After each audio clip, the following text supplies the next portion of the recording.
Insight from Ukraine and Russia is back, and he has for us an exclusive interview with a Russian pilot who defected to Ukraine. He got $500,000 payout, but he's going to be revealing the state of Russian aviation, what it's like to be a pilot, and why he defected. Let's get into it. Okay, let me reposition myself so you guys get to see him. Insight rocking a new look with the glasses and the shaved head. But let's take a look. Here you're gonna see and hear a Russian pilot of Mi8 helicopter who defected to Ukraine, successfully transferred. So bear in mind, guys, an Mi8. Hold on, let's pull this up real quick.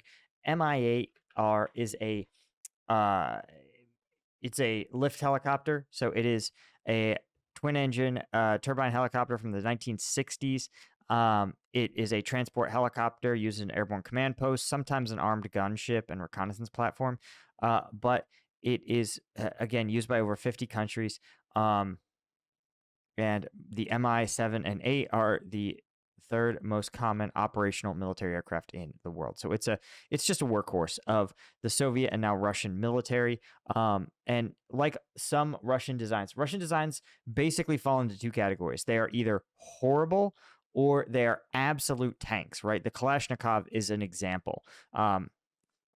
Highly effective, has had very few updates since it was designed in 1947. It's just absolutely workmanlike. And the Mi-8 is another example. That thing will fly under just about any conditions. The military helicopter to Ukraine with the help of Ukrainian Intelligence, and who will receive a reward of $500,000 for that. I assembled and edited the material from Zolkin. Yeah, bear in mind, guys, that in Ukraine and Russia, $500,000 is enough to live off comfortably the rest of your life. So if he's smart, him and his family will be taken care of. His channel, edit English subs, but of course you can see the full videos on his channel. I will leave links in the description. Okay, without further ado, let's... And as always, guys, you guys should definitely give Insight some love. I only cover like a tenth of the videos he leaks. He leaks so much good info. You know, I really want to know what his sources are, honestly. But what I also wanted to point out is that you may be thinking, wow, you know, $500,000 is a lot of money. It's actually not that much. As you can see, if you were to buy an Mi-8 helicopter on the open market, which is apparently a thing you can do, you can buy them for, here's an Mi-8 built in 2020 in Russia for $8.5 million. There's $9 million. There's a $10 million, a $14 million. Fascinating that people are trying to liquidate these. Here's a 2008 worth $10 million. Here's a 1983 that doesn't even fly. It looks like just the fuselage. They're just trying to offload for $40,000. So I say this so that you guys can understand. Again, here's an 88 one is in Hungary. Again, almost certainly not flying 200,000. But the point is, delivering an operational Mi-8 is a $8 to $10 million gift. So a $500,000 finder's fee is a steal for Ukraine. Watch this video. Ну, залетел в том году. У меня был там перелет, условно говоря, Таганрог, Мариуполь.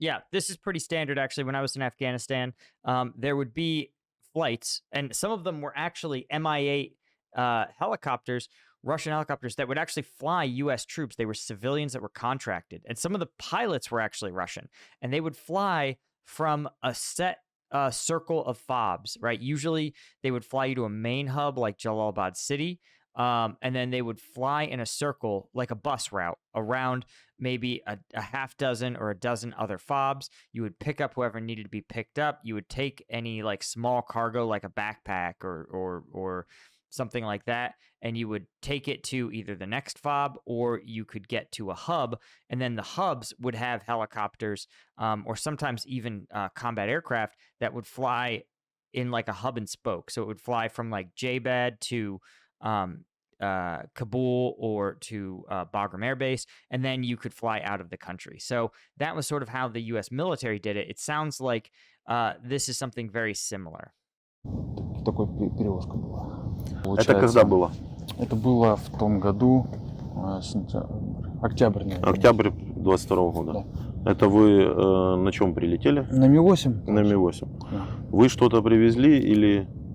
Перевозка личного состава. Нужно было оттуда забрать людей и перевезти. Yeah, so it says very similar. It sounds like he was ferrying personnel that had to be moved from one place to another in a hurry. So my guess would be medically ill people who needed to be, relatively quickly transported. But more likely it was high-level personnel, either specialists who had a specialty role that they needed at in Mariupol or at the front lines, or staff who had duties to take care of in another location. I say on the front lines. It could be like a specialty mechanic, right? Like if you're the only guy who can repair a TOS system, they got to get you to fix the TOS, the broken TOS, So like it's cheaper to fly a mechanic to the broken equipment than it is to drag broken equipment, hundreds of miles to get it fixed to the mechanic. Ну, может, из моих знакомых, может, 15-20 человек. Ого. Прям которых я лично знал.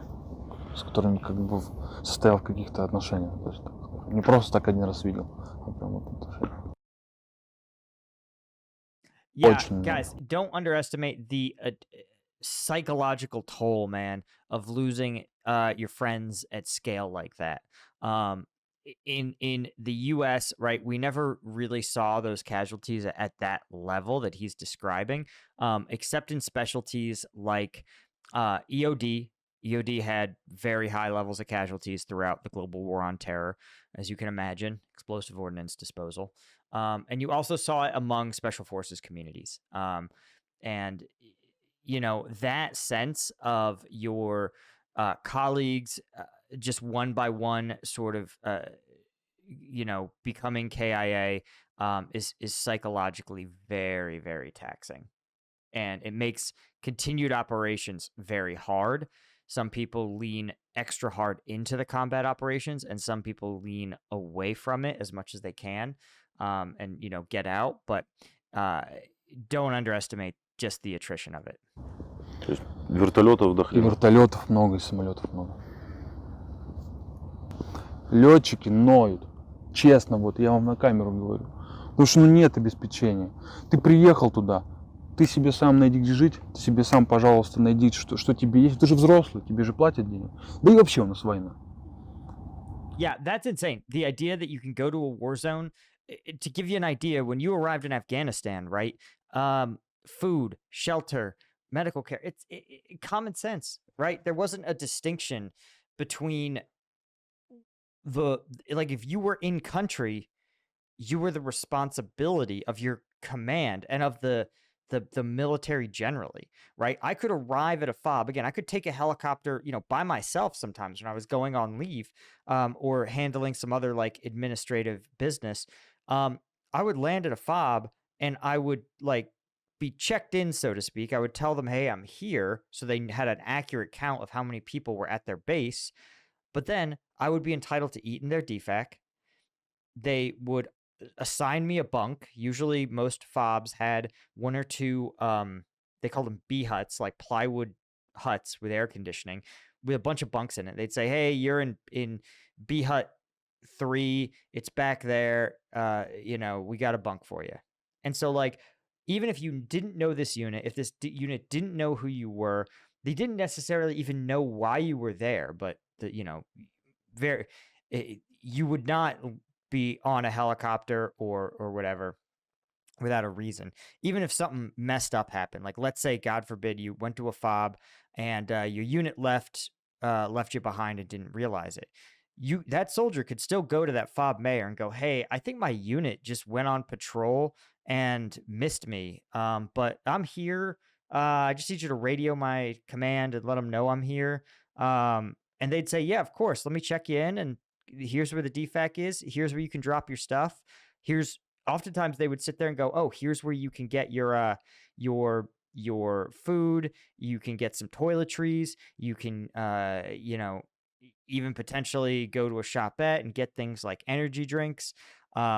Which, speaking of energy drinks, if you guys know, I have been working for about a year on a project. I've launched Strike Gum. This is a pre-workout gum, 90 milligrams of caffeine in each piece. That's as much as a Red Bull. And it's inspired from my time in Afghanistan, where we didn't have an easy portable caffeine source. So we depended on these off-brand energy drinks the military would buy. But can you imagine having to drink a sugary energy drink on patrol in 135-degree heat in Afghanistan? Remember, they would get lukewarm too. So it was just it was a terrible experience. And I would come back from these long patrols and I'd take another another energy drink just to make it through my workouts. So I figured out, I worked with a manufacturer here in the USA to create Strike Gum. We have 90 milligrams of caffeine, right? And all you got to do is pop a single piece and you will be feeling it right away. Best of all, 50% of the proceeds from this first production run are going to be donated to Ukrainian charities, right? Those focused on humanitarian assistance to civilians who've been injured or displaced in the war. So if you're interested, you can go to strikegum.com and pick some up today. Ну, войди в положение. Почему о тебе должен кто-то заботиться? Сам о себе позаботься. Вот и все. Вот такие предлоги, понимаете? А командиры что? А что командир? У них своих дел хватает, понимаете? By the way, according to information that I heard from this interview, from the full version, Russian pilots receive less salary than mobilized soldiers. Some of them doesn't have any experience at all, and still they receive more money than educated pilots. So that's one thing to remember, is that pilots oftentimes sign long military contracts. And as we've seen, pilots, right, who signed a regular contract years ago before the war may realize that they're getting paid, much lower than the conscripts who Russia's continually had to pay more and more to attract more and more people to the job. Right now they're earning, they're offering something like 60,000 USD a year to Kazakhs and foreign nationals who come and fight. So but the advantage is, of course, with a high enough attrition rate, you don't actually have to pay that out. Полно этих случаев, я уже об одном говорил. Нашему командующему нужно было перевести кота, животное, домашнее животное. Кота? Кот, кот. У него там вроде какой-то породистый, если не ошибаюсь. И было назначено 2 экипажа. Вертолеты Ми-8 и Ми-24. То есть Ми-8 и 20. Да. Oh my God. Wait. They an Mi8 and an Mi-20. Dude, I think that cat had an armed escort. I gotta see. Oh my God. No way. They gave the cat a helicopter gunship escort. What? You've got to understand, the cost to operate these things is so high. Like, wow. It's tens of thousands, hundreds of thousands of dollars to operate these per hour. That's wild, dude. That's wild. Oh, here's the Strike Gum site, by the way. Strikegum.com. Wow. 2 вертолета перевозили это великолепное животное из Ростова, условно говоря, в Ейск, Краснодарский край. То есть Ми-8 летит и Ми-4 кружит, прикрывает. Зачем? Чтобы вдруг собьют. Кота-то жалко. Сколько человек в этих 2 вертолетах летит? 3 Ми-8 и 3 Ми-24, 6 человек. Сколько лететь надо? But remember, there was a fueler, there were mechanics that did maintenance before and after, ground crew that had to taxi the birds before they took off. This is not 6 soldiers, right? This is probably $100,000 or more of flight time, plus dozens of soldiers had to be involved in this operation to fly a stupid cat. В районе часа, там, плюс-минус. Короче, спалили дофигища. Да, спалили много топлива, ресурс техники. Соответственно, экипаж тоже не всегда там бывает, не всегда дают отдыхать. Yeah, this is, and don't get me wrong, guys.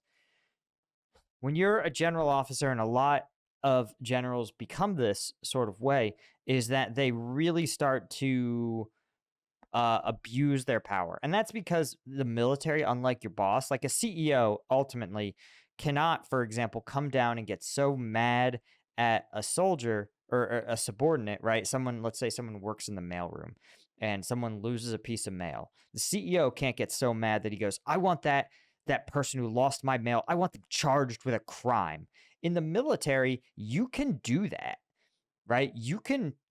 Your boss has the authority to charge you with low-level misdemeanor type crimes. They can take your pay. The CEO can't dock your pay. They can only fire you. They can take your pay. They can put you in confinement.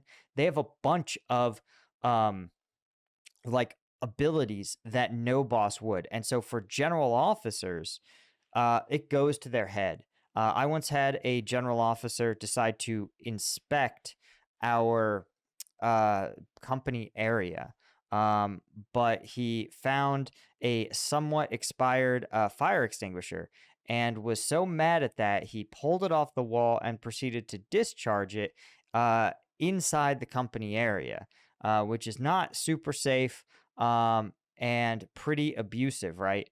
But when you have that sort of thing happening, it indicates to you how these general officers see you and what they think is important.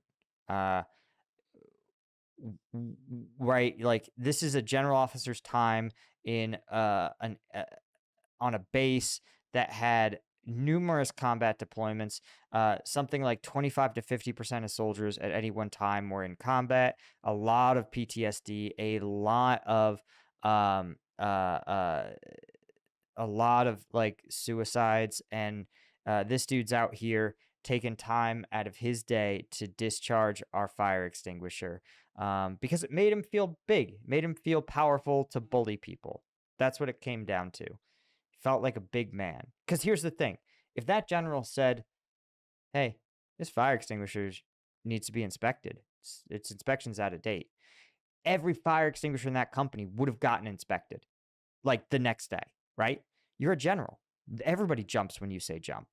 But that wasn't enough. It wasn't enough to achieve his objective. He wanted to make a spectacle and to bully and humiliate the leadership of our company. And you know, again, are your fire extinguishers like uninspected? Do you think if you went to Google, their fire extinguishers are out of date for inspections? Probably. But and yet Google. Well, anyway, moving on. Есть, конечно. Расскажите. Об этом не говорят просто никому. Ну, Просто знаете, как оно было? Вот когда был мятеж, и когда были приказы лететь. Пригожина. Да. Ага. Были ребята, которые отказались лететь. Ну, что вы думаете? Через полчаса приехала машина, их в наручники куда-то увезли. До сих пор никто не знает. That is really interesting. And it's one of the things that was discussed at some length, I think, was that it appeared when Prigozhin staged his mutiny, a lot of the Russian armed forces, the rank and file, did not put up a fight. Were not willing to fly against him. A lot simply walked away, let Wagner troops pass. It was very, very telling, and I think worrying for Putin and the Kremlin, that while their inner circle, their high-level leadership remained largely loyal, the rank and file really did not. And I think actually that's one of the ways that Prigozhin psyched himself out. He wanted to see general officers side with him, failing to realize that the rank and file, if the general officers need an army to command, and without that ability, it was unlikely that they would actually achieve anything. Right? Like, what good is a general with no army? A general with no army is just a guy. Либо груза по территории России.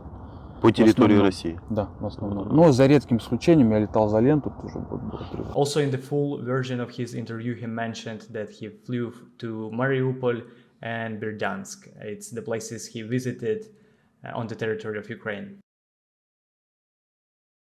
Разговаривали ребята примерно моего года. Вот, и такой разговор сложился, что, ребят, что вы делаете?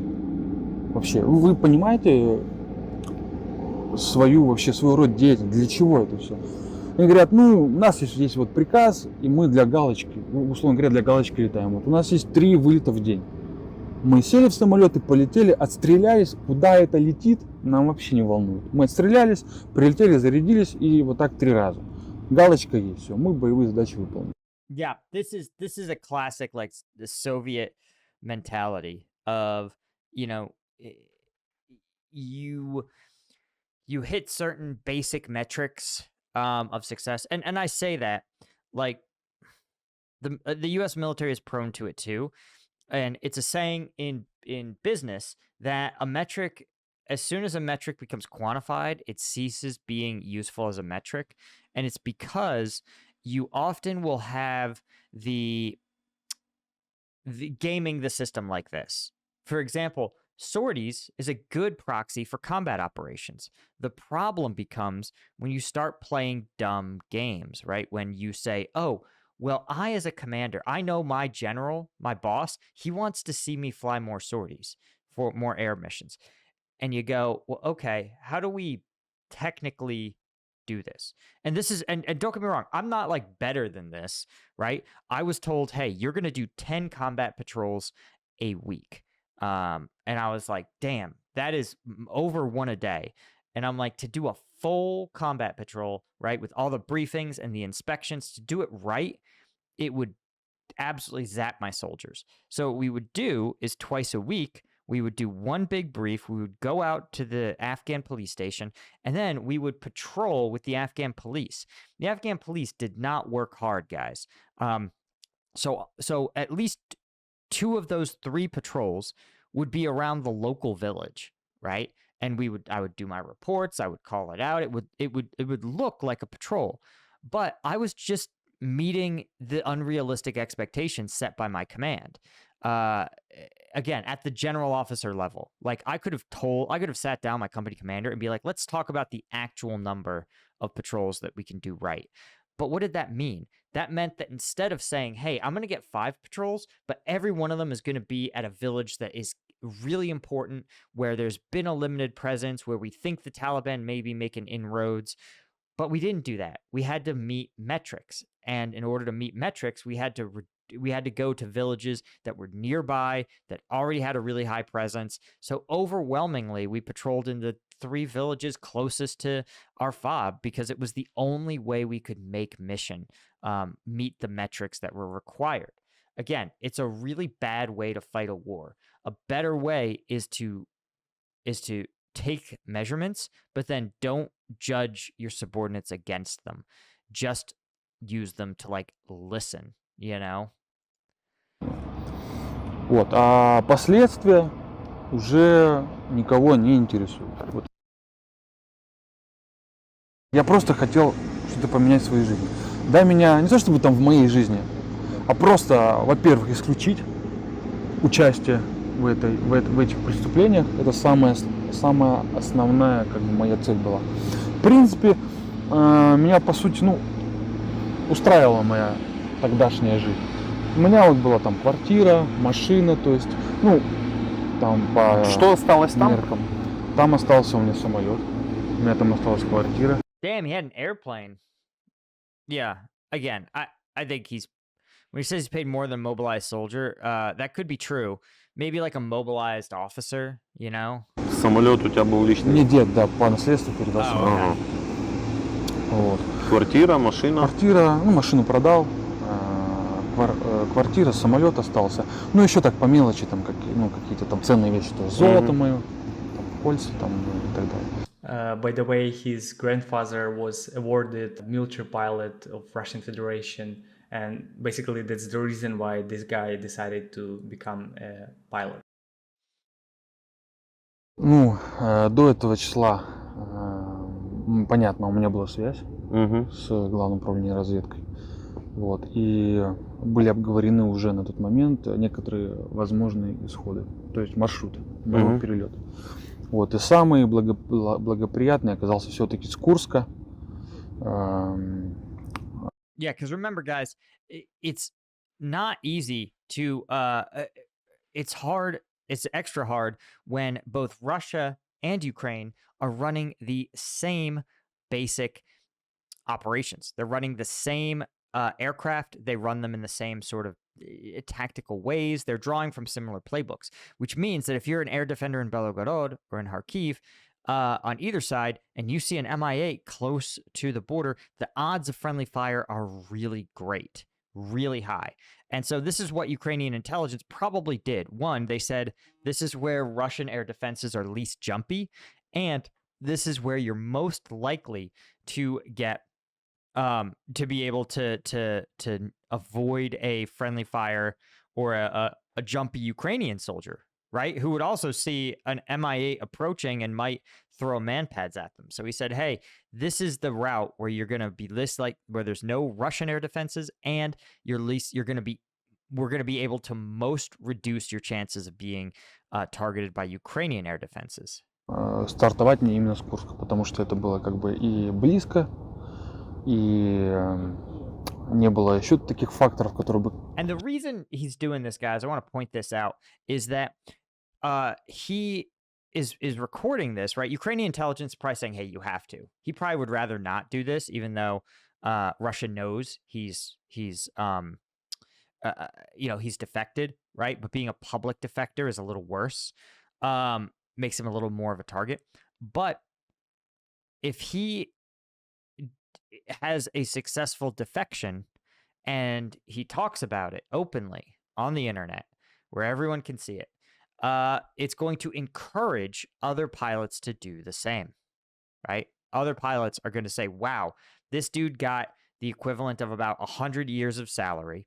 He got welcomed into Ukraine. He's looking good. He's, it looks like maybe he scraped up a shin or something, but he looks good. He looks healthy. He looks like he's got his stuff together.